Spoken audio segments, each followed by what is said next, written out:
I want to welcome you all to the first ever Parent March on Washington. My name is Koziol. I've been involved in this movement for 12 years. I practiced law for over 2 decades. Been in the courts for 30 years. And I've seen the devastation and destruction that has happened to moms and dads throughout this country. I've traveled from Paris to Hawaii and everything in between. And I've seen too much, so I've dedicated my career, my life, or whatever to this cause, because I feel the pain. I feel the pain that's all over this country. Throughout this day, yesterday inclusive, but especially today, my phone battery is dead. I've been getting calls from all over the country from people who have said that they can't be here because they got bankrupted, they got destroyed, financially and otherwise. The children were taken from them. And I can feel it, because when I was a lawyer representing clients, I'll be candid with you, I didn't understand this. I can't say I didn't try to understand it, but it's like all the politicians and the judges and lawyers. They haven't gone through this. We have a system that's so antiquated, so destructive of the human spirit, soul, and body, that people are just looking the other way. Vietnam War veterans came home. They got spit at, they got whatever. They didn't know what they went out there for. They just loved their country. They loved us. And when they came back here, this is what they experienced. And in many respects, it's now happening to us. And moms and dads throughout this country are seeing that they have nowhere to go. You're going to complain to the Judicial Conduct Commission? They're the lawyers who are stealing from you. You're going to complain to Congress? The majority of them are lawyers. We learned a little bit about that today. Where's anyone going to go to say that I love my children, they've been taken from me ruthlessly, and in some cases a man that Adolf Hitler proud. So we are the people who have to do something about this. We are the ones that have to say enough is enough. And I think we made that statement yesterday, today, and hopefully again tomorrow. We have 5 very fine speakers, well 4, and then there's me. But we have 4 really fine speakers here today, and we put them together because they know the problem. They're not going to get the famous stuff in Hollywood. They're not going to be on the front page of any newspaper or documentary or anything like that. They're doing what they do because they believe in it. And there's something very special and a reward for them through the higher power. Let's face it, we're humans. We're not gods, although if you look at former Chief Judge Sewell Wackler of the New York State Supreme Court, he said we're trying to think of ourselves as gods. That was in his book, After the Madness, after he was sent to prison for committing a whole variety of crimes, bribes, extortion. Look it up. Their problem is when power corrupts. And when it does, we see what we're happening here.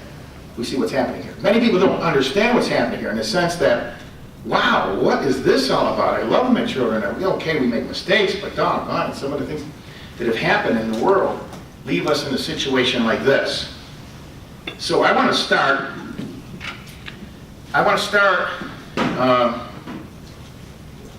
with an individual who couldn't speak here tonight. I'm not saying we invited him. I'm not saying that that he could have, given us any special inspiration, but he did send us something. He sent us a statement, and I'm going to read it right now. And we're going to call it the suicide letter. The love that my daughter and I shared was truly special. She is such a sweet, kind, gentle spirit. I am so sorry that I will not be there to see her grow into a beautiful woman. It absolutely crushed me not to be in her life over the last 3 years. I worked very hard as a father to build her confidence and self-esteem. She is smart, funny, and considerate. But she didn't know it yet. I pray that she realizes her strengths and her confidence in herself will continue to grow. I love you dearly, Lily. My son Jack was just entering kindergarten when I lost access to him. He is gregarious, outgoing, and a great athlete. He is smart and fearless. He could have just as much fun by himself as he could with other kids. Even the older boys in our neighborhood wanted to play with Jack. It absolutely breaks my heart that I will not be able to help him grow into a man. I love you too, Jack. I love you both so much. My identity was taken from me as a result of this process. When it began, I was a commercial real estate broker with C.B. Ellis. I lived by the golden rule and made a living by bringing parties together and finding common ground. My reputation as a broker was built on my honesty and integrity. When it ended, I was broke, homeless, unemployed, and had no visitation with my own children. I had no confidence. I was paralyzed with the fear that I would be going to jail whenever my ex-wife wanted. Nothing I could say or do would stop it. But this is what being to death or targeted by a psychopath looks like. This is the outcome. I didn't somehow change into a high conflict person or lose my ability to steer clear of the law. I had never been arrested, depressed, homeless, or suicidal before this process. The stress and pressure applied to me was deliberate, and nothing I could do or say would get any relief. Nothing I or my attorney said to my ex-wife's attorney or to the court made any difference. Truth, facts, evidence, or even the best interest of my children had no effect on the outcome. The family court system is broken, but from my experience, it is not the laws, it's the lawyers.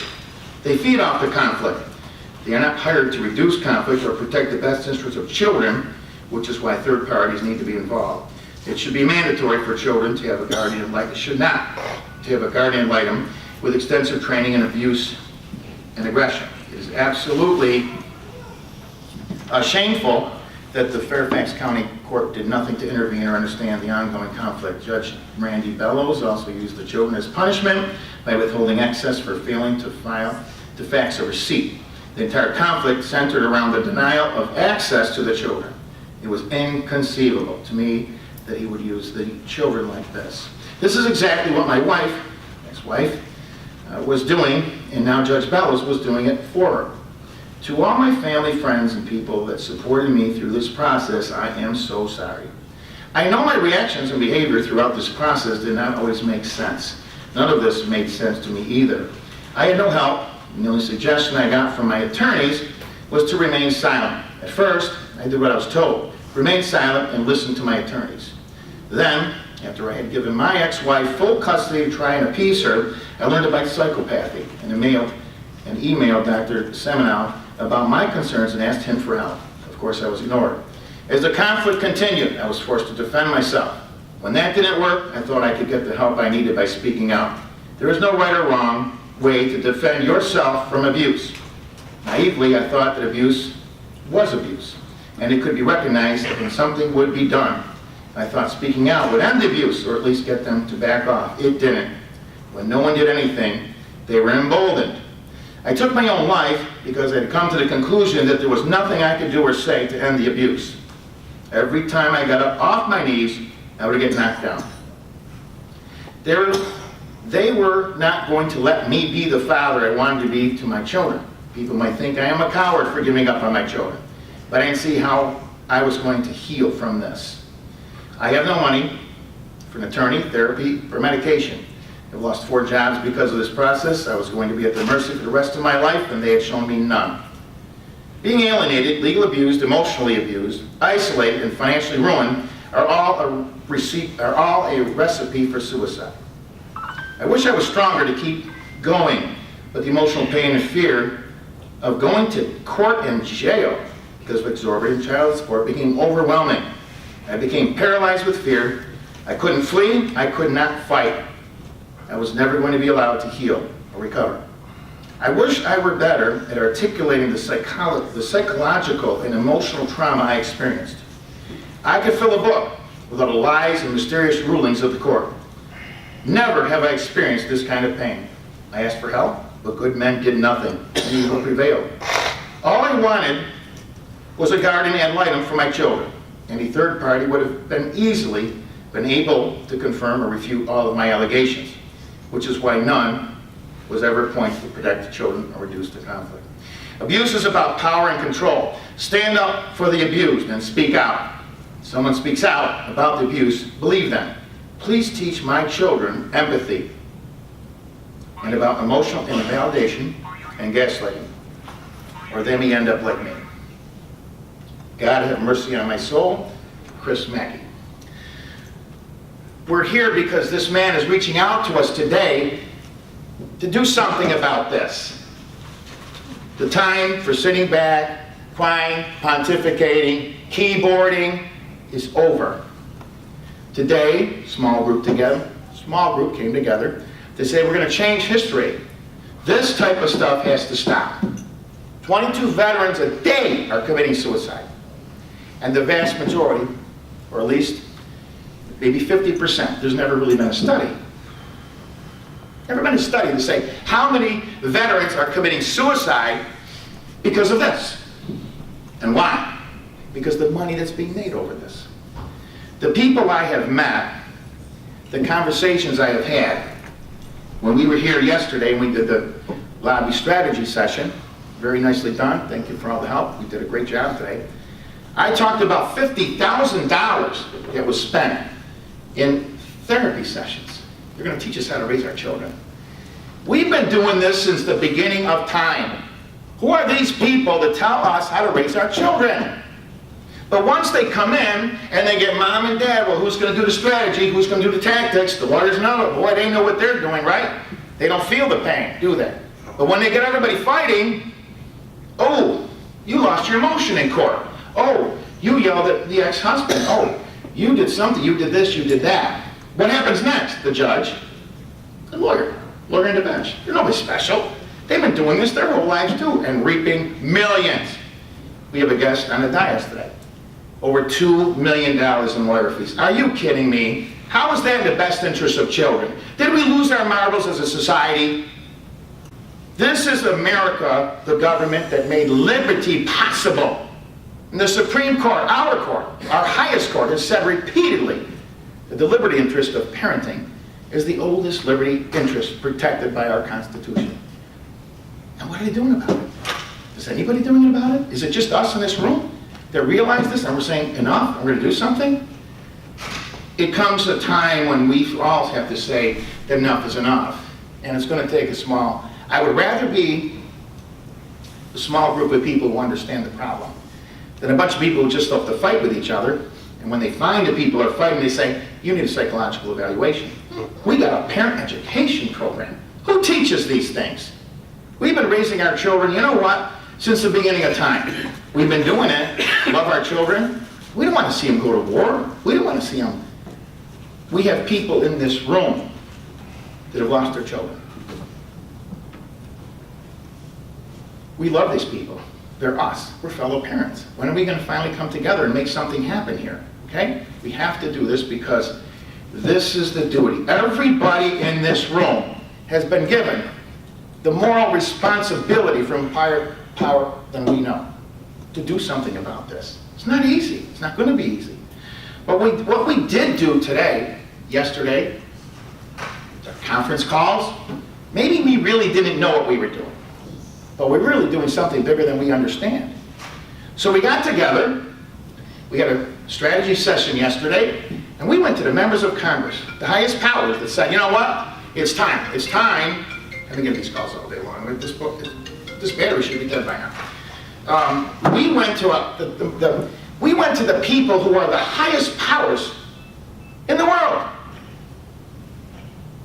We are, supposedly anyways, the free country. We are the leaders of the free world, but they do these kinds of things to us, and yet they don't do anything to resolve them. I guess that's our responsibility. We went to Congress today. We had some great outcomes. We got together in groups. We have videos of people going down the hallway. Lots of them, all the way back. I don't know how the number was. We got security guards taking pictures of us coming down. We went to a lot of the key offices, the committees that we had to go to and say, there's a serious problem, there's an epidemic. If you don't recognize the problem, you can't do anything about it. That's Chuck Grassley, by the way, the former chairman of the Senate Judiciary Committee. That's what he said. He's not the chairman anymore, but he's still on the committee. Damn straight. So if we don't have judicial whistleblowers, which I think all of us are, in some manner or another, you punish these people, you're going to abuse judicial office to ruin your people who are trying to exercise our most fundamental rights, Chief Justice John Roberts said that free speech is not just free speech, it's self-governance. You can vote on that one day, 4 years apart, vote for this guy, Trump, Hillary, whatever, Sanders. You got one day.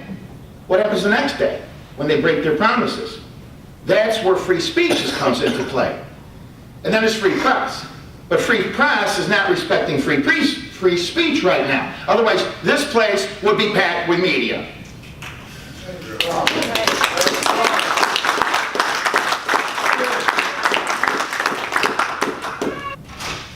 The two-tier structure that we talked about on our conference calls worked. It worked. I didn't think it was going to happen. I didn't think we were going to put the pamphlets together yesterday. And then everybody, I didn't even say anything. And here comes, Glenn Spogler. And here comes James Ginther. Here comes, I didn't ask them to come up. They just all came from the outside. They started putting all the guys, all these boxes. How's this going to happen? They did it. They put it together. We went to Congress and we sent them a message.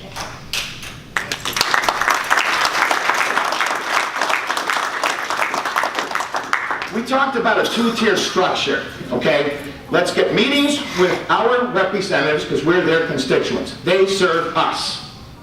And the second thing we said, let's get to every member of Congress. Because if they missed us somehow, we're going to make sure they did not. It worked. I'm telling you it worked. Now, if we had paid staff like the big special lobbyist got, millions of dollars behind them, imagine what we could have done. None of us is paid. I don't think you got did you get a paycheck, Glenn? No. I know I didn't. The members of the dais here have not asked for $1 to talk to you today. God bless these people.